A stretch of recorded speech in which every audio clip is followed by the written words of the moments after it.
ની શરૂઆત કરીશું। અમદાવાદના પૂર્વ વિસ્તારમાં ફરીથી અસામાજિક તત્વોના આતંક બાદ પોલીસ વિભાગ ઊંઘમાંથી જાગ્યો છે અને રાજ્યમાં કાયદો અને વ્યવસ્થાની સ્થિતિ અંકુશમાં હોવાના સરકારના દાવાને 24 કલાકમાં બનેલી 2 ઘટનાઓએ ખોટા સાબિત કર્યા છે।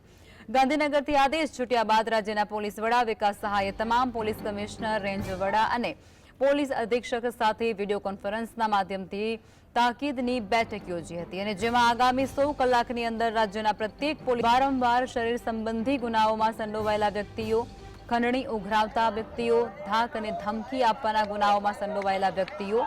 મિલકત સામેના ગુનાઓ આચરનારા, પ્રોહિબિશન અને જુગારનો ગેરકાયદેસર ધંધો કરનારા તત્વો, આ ઉપરાંત ખનીજ ચોરી જેવા ગુનાઓમાં સંડોવાયેલા તથા અન્ય અસામાજિક કૃત્યો દ્વારા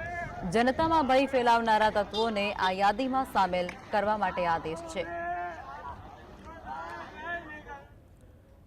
રાજ્યના દરેક પોલીસ સ્ટેશનમાં એક લિસ્ટ બનાવવામાં આવે અને એ લિસ્ટમાં જેટલા પણ અસામાજિક ગુંડા તત્વો છે, એ પછી શરીર સંબંધી ગુનાઓ સંકળાયેલા હોય, પ્રોહિબિશન બુટલેગિંગ સાથે સંકળાયેલા હોય, જુગાર સાથે સંકળાયેલા હોય, મિલકત સંબંધી હોય, ખંડણી ગુરાવણી હોય, એ તમામ પ્રકારના અસામાજિક કૃત્ય કરનાર વ્યક્તિઓની યાદી દરેક પોલીસ સ્ટેશનમાં આવતા 100 કલાકમાં તૈયાર કરવા માટે સૂચના દરેકને આપવામાં આવી છે।